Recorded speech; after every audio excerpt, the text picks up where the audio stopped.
on the highways and on the beaches. So, knowing all of that, and it doesn't stop there, we see no whelks. We seen no sand dollars. We seen no snails, the indigenous populated snails. And like once again, that was the picture of the whelks. But most importantly, at the low tide line, we don't see the sea anemones, and they usually attach to everything. And this is what I'm used to seeing my whole life as a commercial diver.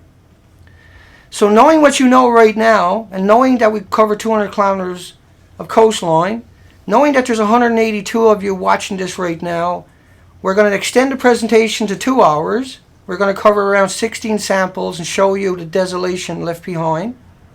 But we're going to go offline, make a cup of tea, let everybody settle down, and contact people. Phone up your TV stations, phone up your radio stations. And they might not get online right now, and they might. But they might put us up on websites. They might feature us. We need alternative media to feature this video. And as I explain this to you, I want you to understand that the ocean is still trying, but it can't survive if we don't stop the Fukushima. Even if it's still trying, it doesn't matter if we don't try to stop Fukushima, which is the moral, ethical thing to do. Because we have wiped out around 5,600 species in the low tidal, intertidal areas. You'll find links below to the government sites. So we're going to go off for 10 minutes. We want you to go out and spam for at least 5 of those minutes. Get yourself a cup of tea like we're doing. We're going to come back here and do the presentation. And remember this, there's 4,300 peer-reviewed academic studies every day. If we'd done every single day 4,300 studies, at the end of the week we would all feel a lot better. We had 4,300 studies on water, how to purify it. We had 4,300 studies on how to deal with it. We had 4,300 studies the next day, dedicated universities, institutions, professors. Right? We would have hope. And that's what we're going to have to take back. Right? They have abrogated their responsibilities and hid it away from you. And that's not going to work no more. And what you're going to do now is you're going to go out there, you're going to contact radio stations in your community, mayors, doctors, lawyers, anybody you know with any influence whatsoever, any kind of common sense and sensibility, even if they've never seen the ocean before, it is incumbent upon you to try to bring them here. Just try. That's all we're asking. And if you have a website, if you're mainstream media, you should feature this so you can look back and say you tried. Because we will look back and say you didn't. Make no mistake about it. And we'll be back in about 10 minutes, folks. I'll pop back up there in a second.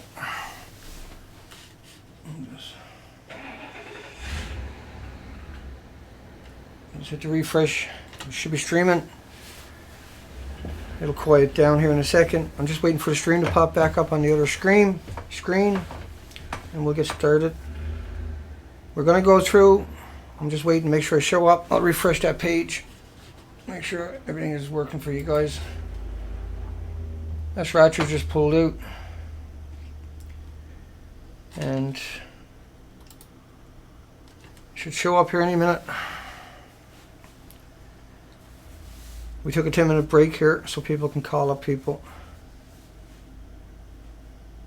And I'm just waiting for anybody to recognize us to say, yeah, you're back. Okay, we're back. By the looks of it. Double check. That's Ratcher just pulled out. Yeah, okay, here we go again. If you're having a problem with the stream, we're streaming at 1280 and 720.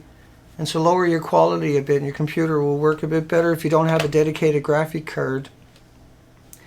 Just a quick synopsis and retake on what we covered in the first couple of minutes while we're waiting for people to come back. Is me and Terry, we covered a roughly 200 kilometer stretch of the Strait of Georgia. And what we were looking for was the indigenous marine life. We took samples along the coastline for 200 kilometers over 9 low tide periods, and we found no life outside of 4 species. We found no bull kelp anywhere. We found none of the vegetation. We certainly found none of the sea anemones, which is the green you're seeing over there. We found no sun starfish. We found none of all the, you see those stalks? They should show up on all the rocks on the low tide, and those sea anemones should too. This is a typical scenery. These tidal pools should be full of life. and around the rocks up close, it would look like that, totally full of life. And the dried up sacks you see, they're the big sea anemones. And when they flower, and you'll see them at the low tide line everywhere you go in British Columbia, and when they flower, they'll flower up. You'll see them a lot of the times looking like that. But underwater, once the water goes around them, these little sacs will expand up. But they're very visible at the low tide line. And so we'll move ahead. And here's some brightly colored ones that are typical of tidal pools along the coastline at low tide. We covered 9 days of low tide, the lowest tide each day. And this is the Wild West Coast. And so we're going to need to investigate all of that. Once again, there was no snails. There was no whelks. There was no other type of starfish, only the purple starfish. On the shorelines, there was no sea anemones. There was no mass populations of anything. In 200 kilometers, we could have took everything in a wheelbarrow in total that we seen. There was none of the normal tidal areas. There was nothing there in any place we went, in any of the pictures we took. There's over 600 species of algae, and there's, I think, 94 species of sponges. None of the sponges were there. Up at the high tide line, there was none of the sea anemones, and there was no kelp grass in most of the places. There was some of this left, but there was no sea anemones whatsoever. At the supermoon we had yesterday and last night with a 1.8 foot tide up at Gibson's Molly Reach, we were expecting to see some kinds of marine life in those areas, and we see nothing. We never seen any insects in the entire time except for maybe 4 flies. We've seen probably 5 or 10 wasps and bees in total in 200 kilometers. None hit our windshield when we were on the highway. None were embedded into the grills. These kelp forests, I used to dive in these kelp forests and get tangled up. And I used to describe it like being caught in a spider web. And I would take the regulator in my mouth and chew through the kelp to free myself up. And that's not a joke. I used to spend 6 hours a day. And so I'm intimately... I have an intimate knowledge of the ocean year after year, 315 days a year, up to 6 hours a day on the ocean floor. I consider myself a connoisseur of Mother Nature. And these are familiar sights to me, and at low tide I expect to see these. In 200 kilometers, we never seen any of these. The fact that we never seen any of the kelp forest, the bull kelp forest, which grows up to 60 feet in British Columbia, in a 40-kilometer boat ride on the shoreline through Desolation Sound, we've seen a few strands of bull kelp. It's like the ocean is still hanging on to 4 species, and we'll run through some more pictures. These are typical. You should see these sea anemones, these white ones, on every wharf and every rock, even if there's nothing in the bay. And if not, the very next bay should be completely loaded like you're seeing here now, where it seems like there's too much. Well, the entire coast is missing them. And so these are filters. Do you see the little flowers that they're putting out? Right? So when they're dried up, let me get a handle on where I'm to here. And so I can explain that to you. This is what they look like underwater. This is what they look like when the tide goes out, right? If they're in that area. And so we never seen that or this anywhere at any time. We never seen any Clintons. And there's quite a few different variations of those. We never seen, the tidal pools had nothing in them, 0, that a bird will starve to death on any of the beaches. So the migratory animals, the 140 species that normally depend upon the low tide and the migratory mud flats and everything else, there was nothing there. We need to go out and reinvestigate with high quality. So we're getting up to that part, what we done real soon here. There was no hermit crabs anywhere on any of the rocks. There was no snails. There was no limpets. There was no nothing. It was devoid. And we're going to show you all that coming up. This is what normal habitat looks like to me and every other commercial diver in British Columbia. I also dove the Atlantic eastern seaboard extensively. And I spent most of my life doing that. I did spend a lot of my life picking sea urchins, because that was a huge industry. And so even in the shallowest waters, these will stick out. And you see the kelp in the background on the rocks. This is the normal, what you expect to see everywhere you went. And you would expect to see some of these big starfish.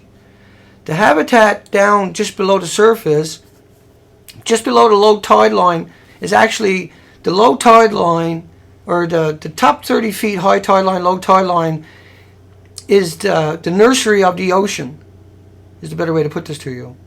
This is where all the little itty bitty creatures are going to hang out, where all the oxygen, and the ocean comes in and crashes and liberates the oxygen from the molecules and the atoms, or hitting the coastline, and this is where it's just rich oxygen, and that's why it's considered the nursery. The first 30 feet also gets the colors. After that you get shades of gray, and what that translates into is photosynthesis in the ocean, at the top part of the ocean. And that biohabitat is missing, and we're almost to that point right now. Once again, I want you to really understand the significance of not seeing the 60, 70, 80 species that are indigenous to British Columbia water of sea anemones. Not seeing them is the only red herring anybody really would need if they're a marine biologist, a fishery officer, or anything else. And when you cover 200 kilometers of coastline that you know is notorious for being pristine, and these are all the samples. Now let's jump into what we done. We went all the way up to Molly's Reach, and so just for Molly's Reach is around we're on to right now. We're moved around a bit because we got Terry here, and Terry was out on all the beaches. Terry done all the walking, hurt his ankle, kept going regardless. 9 days, low tides. The last tide we tried that, we got up, left here at 4:30 in the morning, and we never missed one. We understood. Here's another shot of me on groups at Wakefield Beach, and we're coming to all of that now. And so let's get started, folks. Now this is outside of Lund. This is about 2 kilometers south of Lund, and that's this side, south of Vancouver side of Desolation Sound. And let me bring you back that chart so I can give you some context. So I gotta pull my hand back. At the top up there is Desolation Sound. And so when you come back, I can't reach up there because my fingers will disappear, but you can see a name up there. It says I can't even read it. But the top of that island, basically on the shoreline, is the sample. And I know this is rushed and everything because we got so much to get through, but we're gonna start there with this show, and we're gonna show you what the beaches starts to look like. And when you come up close, you see no whelks, you see no snails, you see no limpets, you see no sea anemones, and you barely see any vegetation. There is only 4 types of vegetation, or 2 types of vegetation. Algae was the popcorn kelp, also known as kelp weed, and we'll give you some really good close-ups of that here in a few moments. And we'll just wait till we get to that point, I guess is better. Now this is low tide, a couple of kilometers south of Lund, and that's up from Powell River. You can see there's no kinds of vegetation life there. We'll get much more details coming up here for you. The mussels we're seeing are 1 generation, which is normal, and they're the indigenous mussels, and there's these little tiny patches once in a while you find of them, and so don't be fooled by close-up shots. We'll got much better qualities coming up for you. And now the kelp you're seeing is the only kelp you'll see throughout the 16 spots we're going to try to get through. So we got to keep moving because we got a lot to get through. You're going to see, and we'll get a lot of close-ups coming. We got a lot of close-ups coming, and I jumped ahead on you, sorry. So a few miles south of Lund, let me backtrack. A few miles south of Lund, we get up to the beaches. We're going to put everything up with the nuclear proctologist after the show, and we have a live stream coming up tonight. Now the rocks on the first couple of beaches, we really didn't understand the significance of what we were looking at and what we were doing. You got to realize we had a little tiny budget, and that we went out with a theory, not understanding what we were up against and what we were going to find. Not understanding that as the days progress. And so that's why you're going to see things the way you're going to see them. But here's the kelp that is notorious throughout the video. And that's called kelp weed.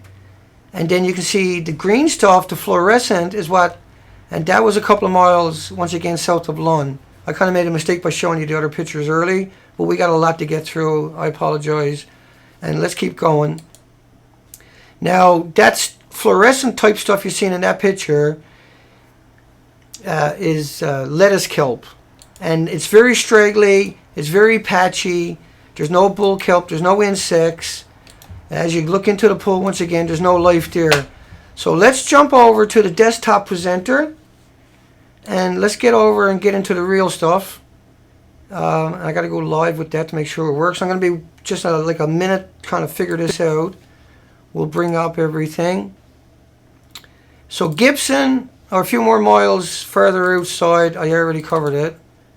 Let me get rid of that and open that all up for you. Hang on, folks. So it can get pretty confusing, I know. And so we're going to take our time, make sure it all shows up over here.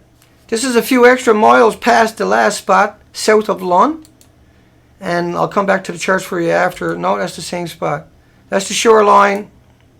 Okay, so the next folder is the one I wanted. That's bound to happen because we've been through so much. So the next spot is Gibbons. Gibson's, is this the name of the park? It's a park. Gibson. It's a provincial park on the way to Lund, on the seaside. And these shells, most of these are dead. Right, you can see they're not, most of these are open up, and that's normally spawn out. So the ocean is still trying to spawn out. Now you can see the two types of kelp we're talking about, and the pictures will get much better as the moments go on here, folks. But we got what we got because we had a tiny budget to work with. But we did do really good. We went and got a stand after these pictures. And so this was a couple of miles. Everything Terry walked through, every pictures, because we can't show you everything, but we're going to put everything up on the site. And this is just what I was going to try to show you. And we'll run through these people. This is Wellington Beach. This is Powell River. So this affects a lot of people. So it's quite devastating. All of this is very devastating because it affects everybody on the planet. But it personally affects me because this is where I live. And so the bull kelp, once again, and the fluorescent kelp is dominating. There was no life there. This is a park. At the top of the picture, you can see a limpet. There's a limpet there. And there's a starfish. You can't see him, but there's one starfish there. Once again, right along the wharfing area where it was normally tons of life, there was no life. And that was Wellington Beach in Powell River. So we'll get up to the good stuff. Brew Bay is down the road. Now, Brew Bay had no life whatsoever except for 4 species. It had, and I don't know if there was any purple starfish here. There was only 1 or 2 at the other places, but we got so much to get through. We'll get some high quality coming up here, some higher quality, and we're going through a lot of pictures today. And you can see what I mean by patches, just little patches of mussels, nothing else. No insects, no sand fleas, no flies, no crows, no indigenous wildlife whatsoever. There was no activity on the ocean. All the birds were missing. All the bull kelp is missing. You can see some of the barnacles are hanging on. Most of it is dead. There is now. What's important is you see that twine on the mussel. That is missing from most of the mussels. But in this place, at least we're finding that. And we got to keep going. I don't know how many pictures I got here. I'll flash through the pictures, but everything is going to go up on nuclearproctologist.org. Once again, all we find is mussels. All we find is nothing. Devoid of all life, devoid of all habitat, devoid of the indigenous species that we expect to see. That kelp you're seeing there is not even healthy, but it's still trying. It's still showing up. It's just single generations of anything that we see. It's obvious to me that this happened quite a while back, that this was an extinction event, in the sake of everything on the shoreline was wiped out in a short period of time. And so the disposition would have came over from Japan because it was 3 melter reactors. And so that came over, and it continued to come over, and so that continued to wash out to the coastlines. And we get heavy rains in British Columbia. It's total desolation. We don't see any recent dead life. We don't see any carcasses. We didn't see any kind of anything clinging to a rock that didn't look like it was trying to fall off the rock. Dead. Oh, and now that picture back there, you can see there's some oysters. Oysters? I can't even pronounce it. Oysters. Yeah. Oysters. There is some oysters right there, folks. And you can see some mussels are hanging on. Some of the bigger mussels, they were unusual. We didn't see them anywhere else. And the name of this place was... That's in Gibson's. No, that was... hang on, I'll get the folder up. That was Brew Bay Road. Oh, yes. Brew Bay Road. But the Pylands never had no sea anemones, no starfish, no kind of life. It just had the same thing everywhere you went. Everything was devoid of life. There was no whelks, no snails. There was no limpets. There was none of the normal indigenous critters that I'm used to seeing my whole life on the ocean. So we'll switch off that and keep going. And we've got lots here. As we go further down the road, we look harder. That's a little bit further down the road. That's another popular beach I usually go to. And I didn't clue in like everybody else until the last 9 days when it really struck home for me in the boat ride. That's where we clued in. And you can see it's totally devoid. And if you don't know what that looks like, we'll run back to the Wirecast for a second. And we'll show you what some of that life should look like. On the shorelines, you would expect to see at low tide lots of these little types. There's all types of these snails. They are very dominant. In the tidal pools, you would expect to see a very rich and vibrant. You would expect to see all kinds of sand dollars. You would expect to see all kinds of starfish, all kinds of sea anemones. And you would expect to see them hanging off the rocks in large groups. Let's keep going. We'll go live back to the desktop presenter. Let's roll through another bunch of these. This was a few miles down the road. These are all pristine places in between parks. And we got a lot of parks we're going to cover. Public parks here right along for 200 kilometers. And that's what Desolation Sound is all like this. No different whatsoever. And we got videos of that. We'll be posting that up on Beautiful Girl by Dana. I can't put that up on the Nuclear Proctologist, but I will link to over from there to those videos on the same site you're probably watching this on, or linked over. And as you can see, we work with a $300 camera, and we work with a $300 boat ride, and everything else came out of Terry's pockets, literally and figuratively, including food and fuel, transportation. And we're not saying nothing, we're just letting you know the budget we had so you can understand the quality and the things that we've done in more context. But the enormity of it is what drove us.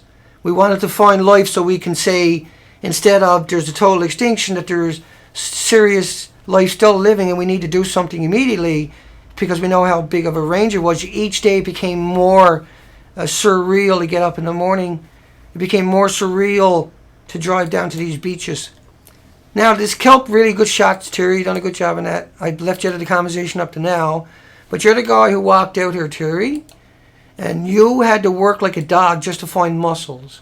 You had to work like a dog just to get pictures of a couple of starfish that will be coming up here. And there's a seagull here coming up in this picture. We'll jump ahead to that picture. And it'll look a bit funny to people right here. Where's that seagull to? Is he in this picture? Yeah, here he is. He's out there by himself, and he's surrounded by 4 species. There's no other species, no insects, there's no marine life. This is prestigious areas. These are gorgeous, absolutely unimaginable, gorgeous area. And I thought it was striking, utterly striking, this picture right here. This picture right here where he just looks at the water. To me, that really symbolized everything I've seen in any bird that I had saw in 9 days. There wasn't very many of them. We can put all the birds we saw, all the mussels we saw, all the starfish we saw, in 200 kilometers for sure, in the back of a pickup truck.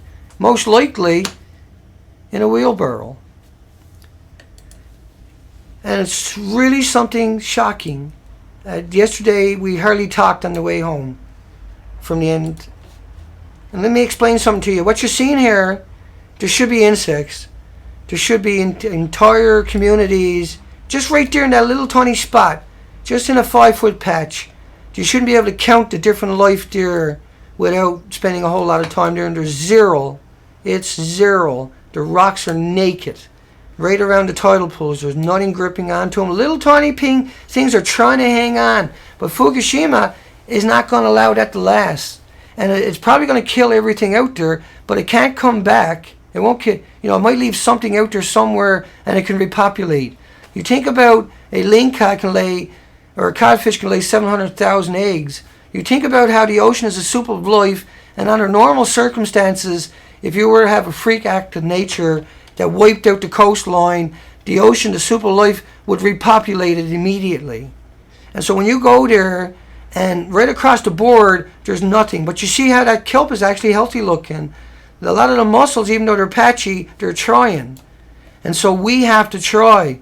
We have to stop the lying, the madness, the maniacal lying from the apologists have led us to this. And the fact that journalists haven't bothered to call them out on it or to stop it, and they allow it, right? And now we need, at this stage now, we have to go look at the rest of the coast. We have to assume that the entire Pacific Basin, America, Canada, Alaska, everything, Vietnam, everything is going to have these same probabilities. And you can go down at low tide and take pictures. It's that simple. And if the life is missing, then we have it across the board. But the 26,000 islands up here that I dove year after year, well, I'm going to have to go back there. I'm going to have to go back there. We're going to have to launch an expedition, and we'll keep going to go up just so we have hope. So we have to know, because this is not localized, because what the ocean does is it repopulates it. If you went down to a beach that was full of life and plowed it all off, the ocean, the soup of life that it was, would populate that with babies in a matter of weeks. Everywhere you went, you see baby sea cucumbers, baby snails, baby mussels, baby sea anemones. You would see it every square inch. Massive. This is what I've done all my life. And that's what makes the difference between my story and everybody else's story is I intimately understand that there, what you're looking at, right, there's nothing there.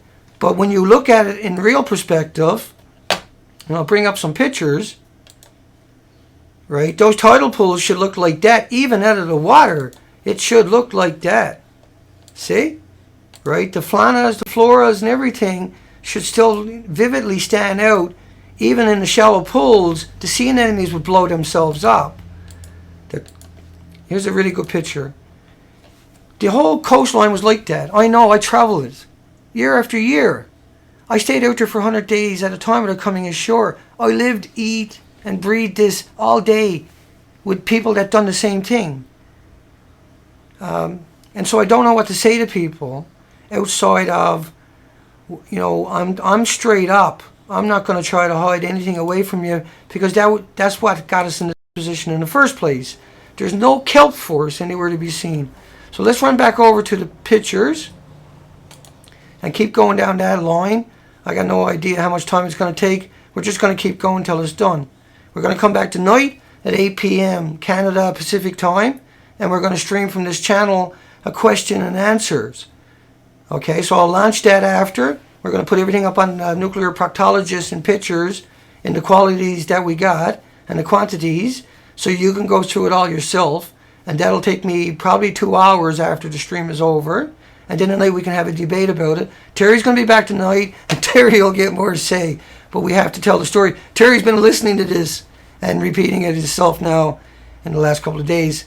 So we'll run over and make sure I got everything lined up. Hang on. What am I supposed to do here? Picture, okay. Let's jump to another beach. A couple of more grabs of this. As you can see, as Terry verified, and Terry's word is good enough, I don't need the pictures. But Terry got all the pictures. Right? And look at the life there. What's left there is crumbs. It's just crumbs. It lived there before at some point, but it's not there now. Right? Okay, let's keep going. Let's keep going, folks. back to another one. Like I said, I can't do everything today, so we'll put it all up on the site so you can get through it on your own time. This is Sultry Bay Park. Hang on, make sure I get the right name there. Yeah, Sultry Bay, that's a provincial park. And the next one is up, so that's down close to the ferry terminal. Let me go back and give you some context. Just hang on. I'll give you some context with a picture. So that's down, that's up. Got to get my finger back. So that little island right there, about the top end of that island, about five dots back, somewhere around that area. We'll put it all up on the website with some better details, and we'll have a cleaner pictures for you, everybody to be able to look at after. So let's go back to the presentation and keep going. Let me get that out of the way. Now we're at Sultry Bay Park. That's the name of it. And there was a starfish there, purple. That's the only starfish that we seen was purple. I'm not sure what's going on there. And you can see the little tiny life around it. There's a little snail there, and a little snail there, and a little snail there. And there's a little tiny bit of sea anemones. This is a $300 camera we're using. And you can see there's nothing in these little pools. They're not the cleanest, but we got them for you. But you can see the life on the rock. It's void and missing. See? Everything is void. It's just the remnants, the skeletons of what used to be there that should still be there. Now that popcorn kelp you're seeing, what I call popcorn kelp, is called kelp weed, if you're looking for it. So it was the purple starfish, the kelp weed. You can see a little bit of sponge. One of the 80 and 90 species of sponge is still there. The ocean is still trying to hang on. But we're only talking all together maybe 10 or 15 species, right? And very tiny amounts of it that we're finding. Very trace amounts of anything that we're finding. Here you can see there's a few whelks. Hang on, I'll blow it up for you. And I kind of lost the scroll. We'll drag it up. Hang on, folks. Right, we got a couple of whelks. That is such a rare picture. Those whelks are very, very rare. But the least they're trying, the least they're hanging on. We've got to stop that radiation. Because right now they're going to disappear. Nobody can doubt that. Because what goes on is every minute there's a plume. 1,440 minutes a day. And every day there's a plume. After 132 days, because every day, 24 hours, at 2 miles an hour, the plumes are dispersing and spreading out. But because they're accumulative. And because of the way they work. And because of all the lies you've been told that we try to help you. So that's an encouraging picture. That is so encouraging to see these little whelks. Because I can guarantee you, you won't see them just about everywhere else you look. It's just these rare, very tiny, spotty areas. And that's why we need super high quality equipment. And we probably might need to get an arc and go out and start grabbing this stuff.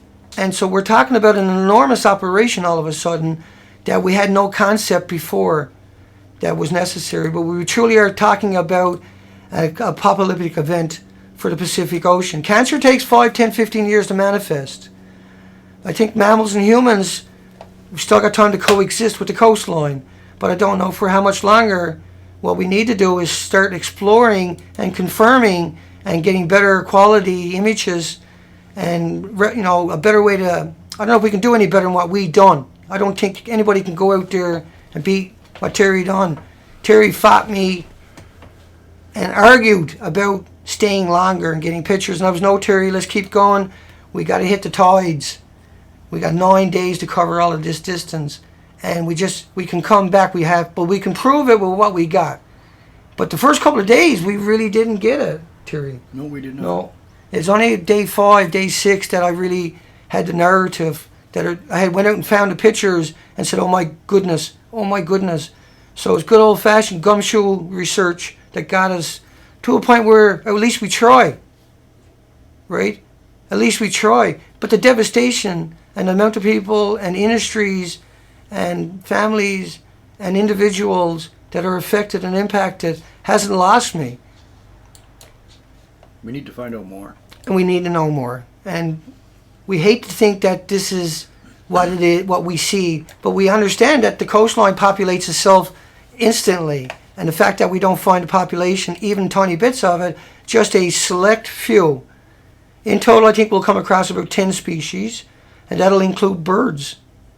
We've never seen any crows. Well, I think we might have seen one crow, Terry. Now that I think of it, I think we got a picture actually in the background with a crow. There's a couple crows, not many. Yeah, it was so rare. Well, I never seen any eagles on any beaches. I never seen anything eating on any beaches. I never seen any insects. All we seen was this, and this is a good example here. And you can see, right, the kelp that's known as a kelp weed is right there, and you can see the kelp is trying to hang on. It looks like, you know, it's just so spotty. We'll keep going through these pictures. We'll move on to the next spot here in a moment. Another close-up shot for you. It's definitive. Oh yeah, there's that sea wolf. Look at him. Yeah, I remember him. Right? He's so unusual. I think that might be one there. And once again, we're not finished with what we're doing, but we had the 9 days of low tide to the lowest tide. Each day was lower, so we were able to learn more and get more put together for us. And once again, it's all just the kelp weed and the deadness. It's just a wasteland. Let me go back to once again remind anybody that might be joining us what is actually going on and missing from the equation. Most of it's gone. It's gone. Look. Most of it's gone. None of that, and all of that is British Columbia's coastline. This is what they say go down and look for. You'll find it, find a tide pool, and you'll see it anywhere. We went 200 kilometers. We went 9 days, the lowest tide each day, and this is what we found. Now, I know people are going to say, Dana, it's too depressing, and I can't deal with it. And don't you dare say that to yourself. Don't you dare think that way. Don't you dare fall for that. You are power, and you need to exert that power and understanding on yourself and upon the people around you, because what we're doing is we're empowering you. This is Salty Bay Provincial Campground, because they can no longer say, you guys are crazy, it doesn't impact anything. You guys will say it's the most, I know what you'll say, because I know what you're feeling. And you have to compose yourself and think that you came this far, you brought us to this level, and you have to go and think about that. We got to try because it's still trying, right? The nuclear industry is toast. You know, they got a guilty conscience at this stage when they catch this, when they find out about this. And like everything else don't matter anymore. Wars don't matter anymore. The divide, the race, the religion, you know, it doesn't matter anymore, right? Your wealth doesn't matter to you anymore. You can trust me on that. Your assets are worthless unless you try and resolve what we got. We have to try to move on. There's 4,300 peer-reviewed academic studies every day. Don't you dare tell yourself that there's nothing we can do. Don't do that. Because we can if we decide we're going to. And we're not asking, we're telling them. We're taking it back. That's the way it's going to be. We gave you every opportunity and all the equipment, everything you ever needed in the system out there to guard us against this, and you failed us. You abrogated every responsibility you've ever had. We let you get away with it, and so we blame ourselves. But now we're here, and now we got you, and now there's no turning back, and now you have to join us, or we're going to get rid of you and move on. Never too late. It's not too late. We don't give up. That's what we're known for. But what you're seeing is the ocean is not giving up either. And you better not. You better hang in tight. And I know this is the shock. This is the nightmare. This is the broken dreams and the heartaches. But this is not the end of us. And it goes on, right? We go on. But we go on now that we take back control. We take back authority. And we have the distrust, unfortunately, and rightly so, that they have earned. They have their checks and balances, if they exist any longer, will be scrutinized beyond imagination from here on out till the end of time. We can name the starfish now. You can name the starfish on the beaches and remember the names, yeah? Right? You can really do it. And you can see little patches in nooks and crannies of stuff trying to survive. And if I show you everything I got here, that is all you're going to see on every beach, in every document of everywhere we went. It was this cabbage kelp, barely hanging on anywhere. It was rags and nothing else. No habitat. There was no insects. There was no life. There was nothing there to sustain life. There was nothing there for wolves or raccoons that or picture birds. there was just a stick that had a bunch of the mushrooms. And that stick washed in. And so, a big area. And that was a big stick, right? Yeah. So let's move on to another part of these provincial parks. This is further down the coast. Remember, these are provincial parks. Right, that's Salty Bay. I got to jump ahead one. This is taken... Hang on, folks. We got a lot to get through yet. Salty Bay Provincial Park Campground. I missed that one, did I? I think so. Yeah, we jumped past the campground because that was the next one. This is the Salty Bay before you get down to the ferry. It's very protected. It's very pristine country. The nearest community to it, right, there's a couple of little tiny outports with 50 people or something like that. The nearest communities are, 20 kilometers away to habitable communities. This is a very pristine area, naked, just like the 200 kilometers of coastline that we covered, completely and utterly naked, devoid of everything, everywhere we went. Look at the whelks, eh? At least they're trying. At least we got some. At least we found a few. There's nothing else in these tide pools, and we all know what lives in a tide pool. I'll go back to those pictures, but I thought that was really poignant. Look at them. There's a couple of those little black ones. They're trying, folks. They're trying to hang on. Right? We have one opportunity, and I can trust you, this is the end of the opportunities that we have. This is the end of that opportunity. We grab that now. We seize that moment now, when we have the ability and we have the righteousness to do it and to bring it all back. We don't know if we can ever bring back the ocean, but we're in a position to try. Review academic studies every day. We're not going down without a fight. They have to go and hide. They have to go and bury their heads in shame. Everybody in the nuclear industry has to hang their head in shame. They can't look anybody, including their own loved ones in the family, after today. We won the battle, but now we have to control it. Now we have to make sure we keep it. The fight is not going to be hard. The resistance is not going to be many. Right? We have taken the wind out of their sails and our sails, unfortunately, at the one time. But we have this opportunity now, and that's what we're doing. Right? We're coming out. We're not coming out like an army. We're coming out with the common sense that we can talk to their families, we can talk to their children, we can talk to their mothers and their daughters, we can bludgeon them that way. Right? We can go after them, and we will, and we have, and we are going to, because that is just the way it'll be. Because people will snap if they don't get this narrative. That's why this narrative is so important. This narrative, by the end of it, you got that picture. I don't need to exist anymore, in the context of you can do it all on your own at that stage. But I will go. We covered 9,000 headlines on this site of nuclear industry. And trust me, they're not going to get one over on me. And I'm making sure it's not going to happen to you. Okay, let's jump to another set of pictures. Was there anything interesting there I forgot? Terry, that was the one with the... Okay, we'll jump out of it. There's, like you say, nothing anywhere we go. We still got 7 more in this file here to get through. So let's keep running. Salty Bay Ferry Terminal.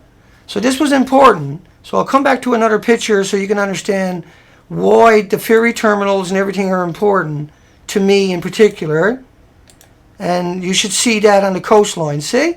And on the ferry terminals, on the legs of it, they should be sticking out underwater and hanging off the water at the surface, because that is the norm. Everybody who ever took these ferries can now go and look at the pictures they took, because that's where most people get their pictures, and they would have got pictures. Anybody over the years, and everybody in the academic community and the scientific community knows what I'm telling them is true. Nobody can argue with me. Nobody can argue with the pictures Terry took, because they're good enough to tell the difference. We only had a $300 camera to work with. That doesn't mean we got defeated. That doesn't mean we gave it up when we never found life. That means we put together a plan. So let's go back to the presentation. Let's go back to the presentation. Now, a good thing about all of this is that I'm kind of fortunate. And so this is the Salty Bay Ferry Terminal. And let me come back and give you some context again. I'm sorry. I'll take a second just to make sure you know what we're talking about, in case you're just joining us. Right behind me, at the top of this island right behind me is a ferry that brings you over to this island here. And that's Gibson's Island to head down to that's New Westminster. And this is all supposed to be prestigious Straits of Georgia material. Let's go back to the presentation. Make sure I'm live before I try to do it. And so Salty Bay Ferry Terminal didn't have anything on its shorelines around the ferry terminal. It's had the same thing we found for 200 kilometers. There was nothing on the pylons. right? And remember, this is a couple of days before the supermoon, so the tides are super low. As you can see, there's nothing there. And there's no communities down there. It's just that ferry terminal. There is nothing on those. Nothing. No sea anemones. One starfish I see. One starfish. There he is. Right, good one, Terry. Yeah. There was one orange starfish. In fact, that was probably the only 2 orange starfish we've seen in 200 kilometers. You can see some mussels up higher. Right? Nothing. Devoid of all life. I think... A few oysters there. Few oysters. Right, we're looking for sea anemones. We don't see any on the pylons that they should stand out dramatically. You should be able to see them right there. And these pictures will all go up at the nuclearproctologist.org 2 hours after this is over. Once again, excuse me, you can see that's up there. You can't see it, but he's a oyster, right? Now, we know oysters they had a spawn of oysters at Pembroke. I think it was Roger was telling us. Roger, our buddy, is a mussel expert. And so he was able to explain why the mussels that we were seeing were able to hang on in patches. And trust me, they were in patches. And you can see even on the railings, steel rails that would normally be covered in big sponges and everything else have nothing on it. So let's jump. Oh, we got to zoom in on it. Hang on. There you go. That's a better picture. You can see nothing. There's a bit of, it could be rust, but it could also be some sponge you see down there in the corner. And so let's keep going. No, that's rust. And then you see the green algae. So let's go back to another set of places. This is where we jumped on the ferry. We zoomed in on the coastline. We took 400 pictures. They'll be uploaded to the site. And they're not there. They're just more of the same. They're around the terminal itself. Hang on. There's a picture of the ferry, I think. Picture of the ferry. What do we got here? We zoomed in on the shorelines as we're coming around the points.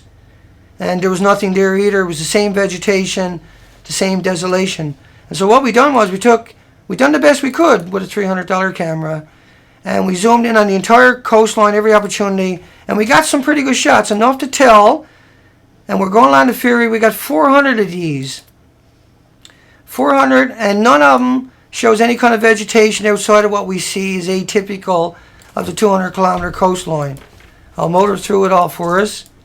And once again, the fluorescence stands out, and that's displacing all the native indigenous creatures that live in that habitat, right? There's no, so the limpets and everything, the snails and all that, they can't coexist in that.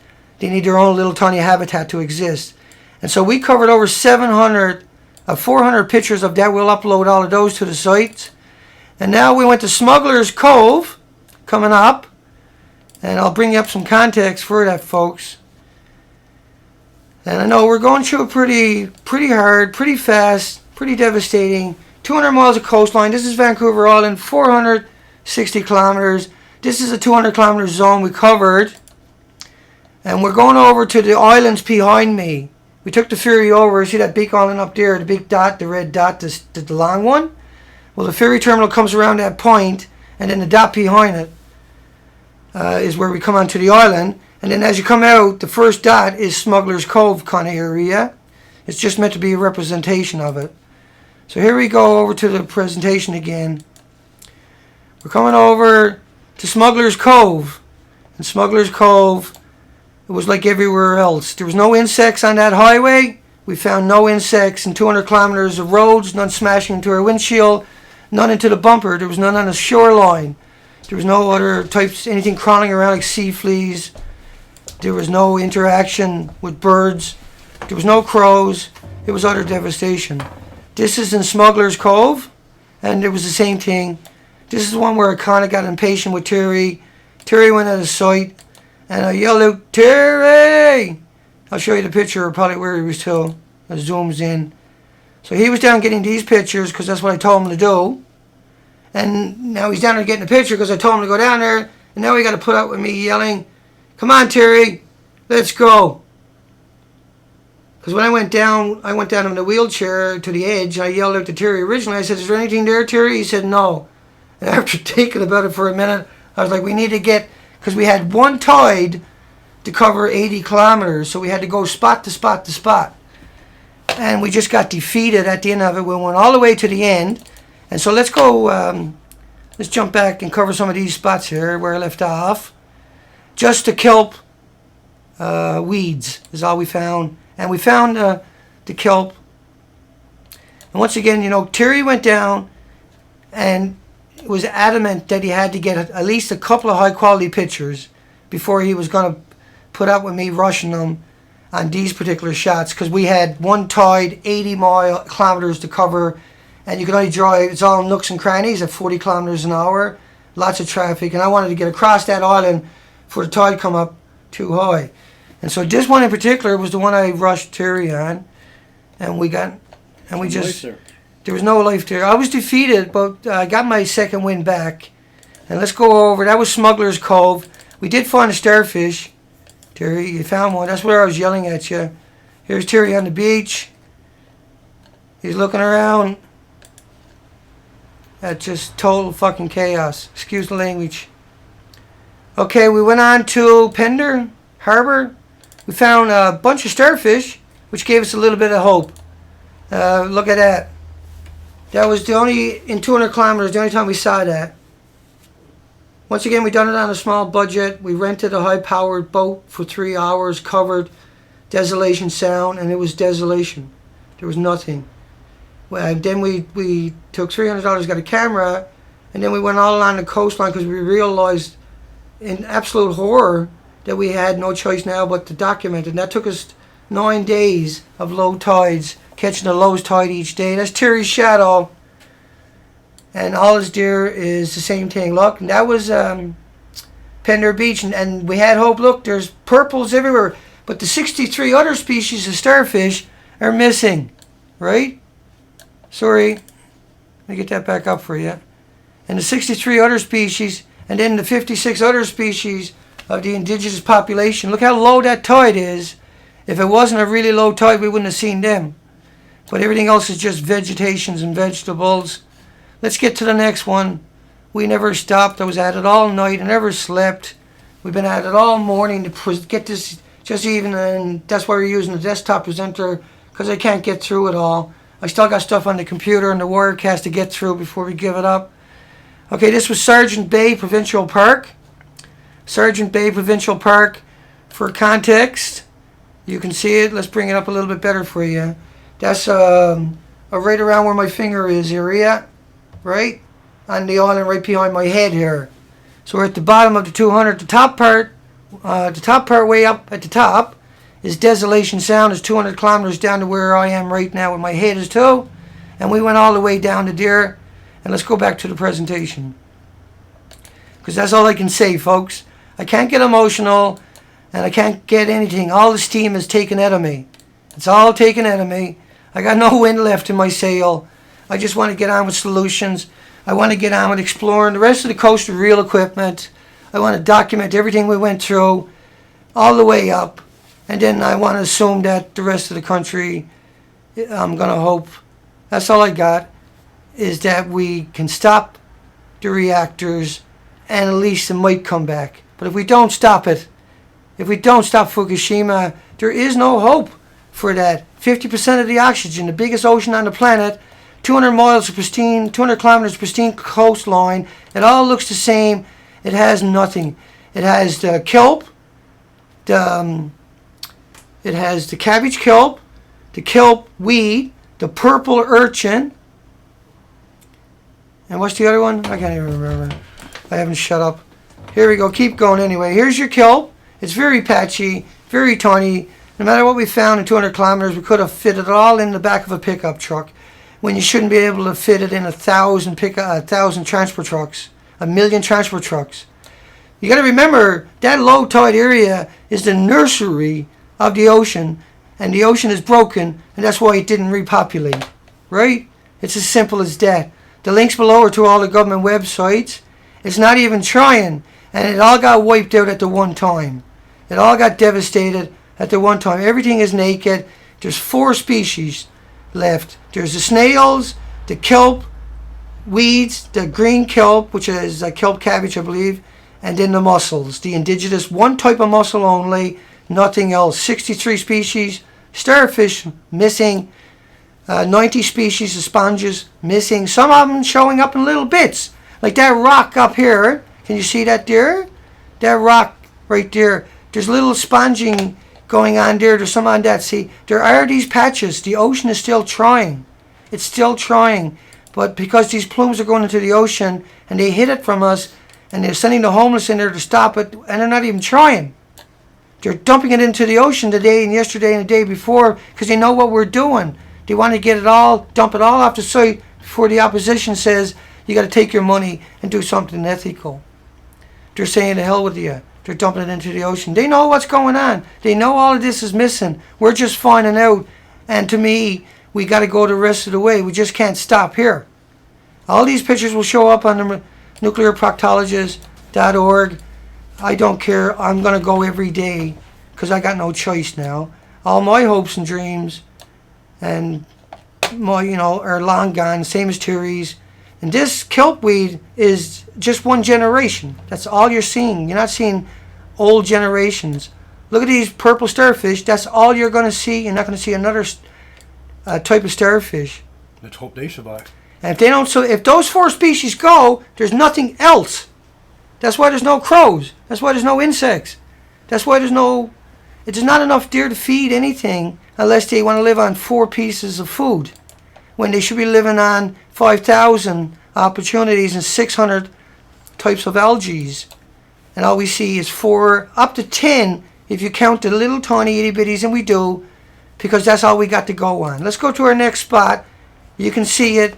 The kelp is still healthy, but all the other kelps, all the bull kelp, that is normal and typical and atypical of the entire coastline. And let me reinforce that for you, because I dove in this all the time, every day, day in, 315 days a year. This is what I understand. And this is habitats where birds will dive underneath it and feed on the kelp stalks where all the creatures will live. And this is what I'm used to. 6 hours a day, right by myself on the ocean floor working. This is what I understand. And what's missing is something I'm very intimate with. And that's why we're doing what we're doing today. And that's why we're begging you. That's why I begged you at the beginning of the video to contact people that have influence and status and TV stations. Somebody there must have some moral or ethical. Somebody must be able. I know that you would rather have some institution come out and tell the story. I know all of that. I get all of that. They're liars. But that no one will trust you again. You have to tell our story. That is the issue. And I don't like it any more than you do. Trust me. I don't want to be sitting here. I don't want to be known as this guy today. I really don't. And Terry is not sitting here but he's sitting here because he understands you need something, right, to understand that it's not me, right, that we went out together and this is our story. There's no bullshit. And that ocean does not look anywhere, at any places. It resembles nothing like what we're seeing 3.5 years ago. It was like that 3.5 years ago. Every spot that I showed you was like that 3.5 years ago. Every single spot. And they got wiped, all of them got wiped out to one time. And that accounts for the lack of whelk, shells, and mollusks. That accounts for all the missing limpets. These are usually, every rock is, my whole life, I've always said if I had a berry picker, I can fill the boat up with whelks or snails. And I can't find one. And people are going to say that this is not an issue and that this never happened. Then you need to take back what is yours, right? So let's keep going. I think everybody gets it at this stage. I don't think I need to drive that point home quite so much. But you got to understand, we're breaking this story. Wakefield Beach access. That's the ones you see me stood up with my sticks, and that's a pretty rare picture, folks. You got to realize what we done here is I spent 15 years in a hospital bed in a wheelchair, and I can't stand normally more than a half an hour doing anything. And we just went 9 days to the point where we were in the truck yesterday. Terry was going to get out just so I could have the seat, but it didn't make any difference. I have a pressure relief mattress. But there's a dead starfish, look. There's nothing else there. And there's a fly. Do you got any idea, if you knew how rare that insect is, if you went with us, that would be iconic of the entire trip. None hit our windshields. I think we counted 3 or 4 or 5 altogether insects, maybe 10. We could fit every insect we seen in a tumbler, in a 1 ounce glass. That includes on the shoreline. That includes everything that crawls. And so the game is over, see? We are in serious trouble, no matter what we do from here on out. But what we can't do from here on out is more of this. And so we have to go out and verify with extremely quality material, equipment. Like, we're talking about a huge operation. And so that's why I'm saying it to you, because I'm stunned that the only way we're going to have a resolution, is we do it ourselves. And we can't no longer not do it ourselves. And I don't want to do this. I don't even know if I'm capable. I know I have the ability, I have the history, I have the litany, I have the skills, right? And I have Terry, who's well versed. We have Roger, who ran Mussel Farm. He's owned Mussel Farm for 25 years. Is well versed. He's on the ocean every day. So we have skippers, we have divers. But to do this, we need cameras underwater to drag along the coastline at the same time, because you only got a 2-hour low tide a day to go in and explore all this. We need a huge, massive budget. We can't trust them. We have to go out. We have to be the check and balance, because they're going to go out and they're going to show us old pictures. We want to stream it out live, 1,440 minutes a day, never off, always on. And if we can get to that, the foundation that we can create has a chance.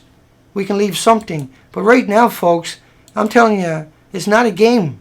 It's not a game. We didn't do what we done because we were hoping against hope that we could find something. Here's seashell. I missed all of that. Terry, I got no idea what I've done with that. I must have put it in. I'll find it in a second.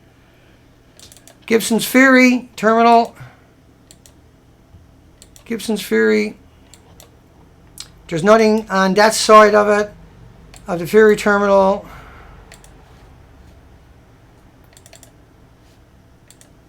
I got no idea. That's it there, is it? Yeah, that's it. Yeah, going defense.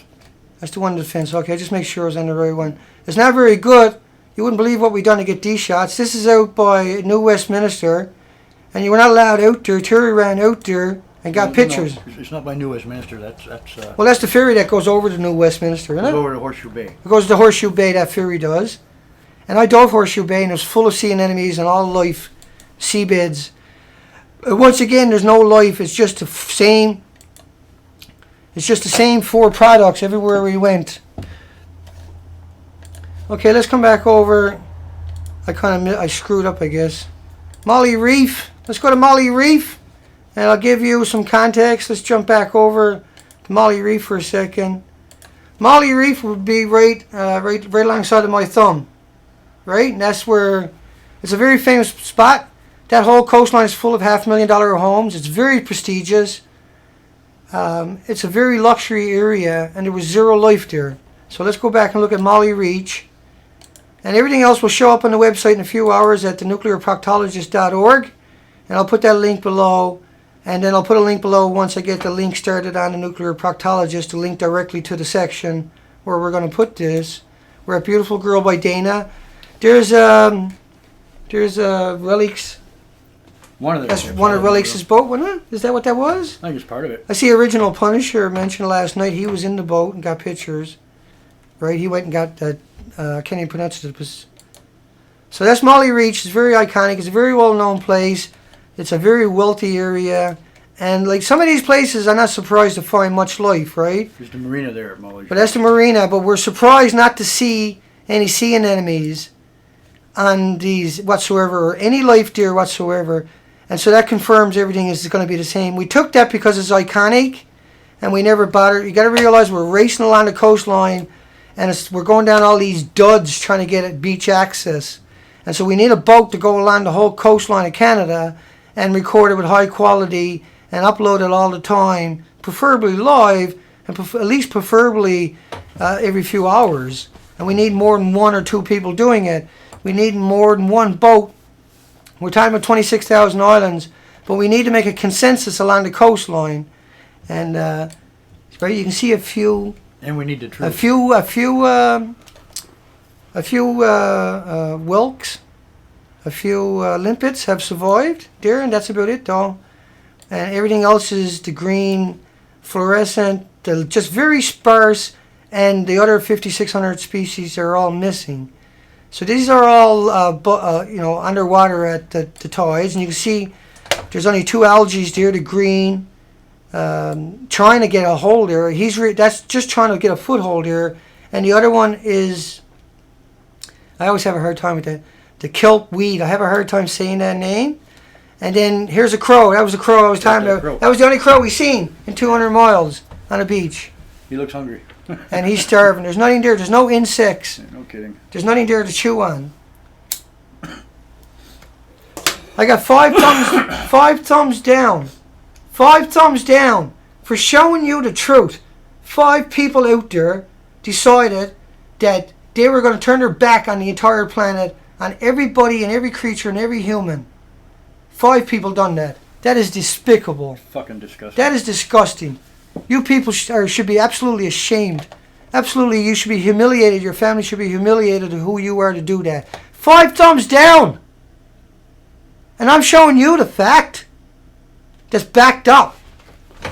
How dare you? How dare you insult me? Do you got any idea the significance of what we've done here?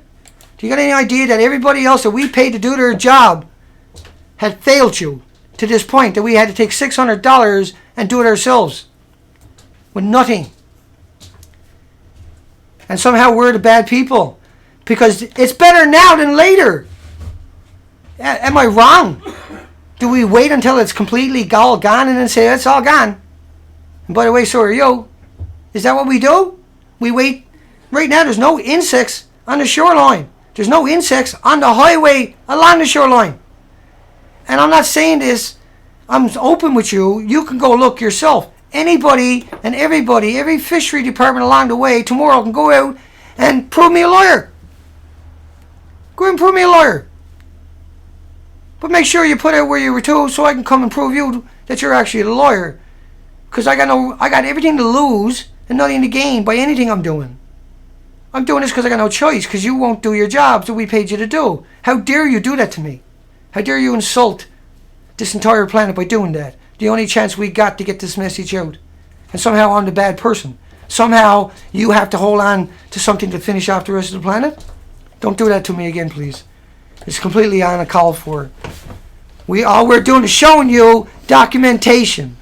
You can go to any university and you will find out that all of it is well known. That they know all the life that is there, and that everything I'm showing you is correct. And that I have nothing to gain. Let me show it to you. You need to understand that. You need to see it for its reality, and for its simplicity, and for its longevity. That it's been long before we showed up. That was like that. Long before we showed up. Long before we showed up. This was a thriving, and it was up to 3.5 years ago. And it all went extinct in a short period because it's all missing. There's nothing left there. It's trying to regain. But it can't because it's still hemorrhaging out. It can't because we won't try. It can't because we can't have this debate until the day till we put this out there. And you can't hide from it no more, because anybody can walk down to a beach and look themselves.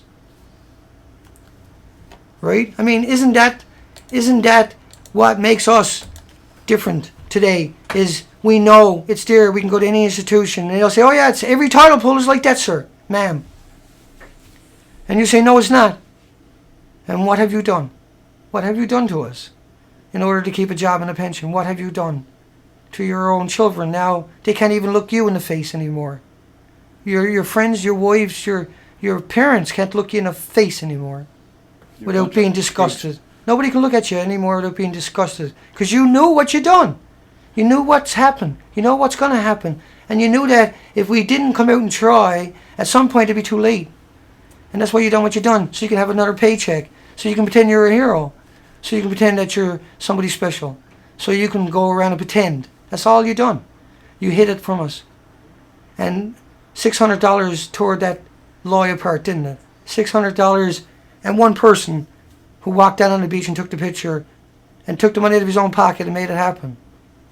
Tonight we're going to come back. Tonight all we're going to talk about is in the conversation section. Tonight we're going to answer continuously, as long as you're asking questions that we don't cover. We're going to cover them for you. And so that we can have a debate after this, after today, right? Because we need to have a debate. We don't need anger. We don't need revenge right now. We need resolve, and we need action. Right? We're going to bring that to you the best we can. You got to understand how humbling it is to be here today and tell you this and show you this and try to even articulate this, and how stressful the last 9 days have been. How utterly unimaginably horrific and apocalyptic every morning has been. And how we celebrated every insect we saw. You have to think about that. We'll see you tonight. It's the best I can do today, folks. Make no mistake, if I had made it last night or this morning, I would have been a lot more angrier, but that's gone from me forever, I would imagine. I don't have it in me anymore. I just don't have it in me. But we will be back tonight. We'll talk rational. We'll talk sense. We'll do the best we can. And that's what we got to do. That's our obligation, right? We're at the low tide line has always looked like that long before we existed. And we need to do the best we can. We got to try. And so tonight, let's talk about that. And Pacific Canada time. We'll be sitting here. We'll be reading the comments, and that's all we're going to respond to. We'll be able to bring up the desktop presenter, bring up Google, and show you and articulate anything that we can.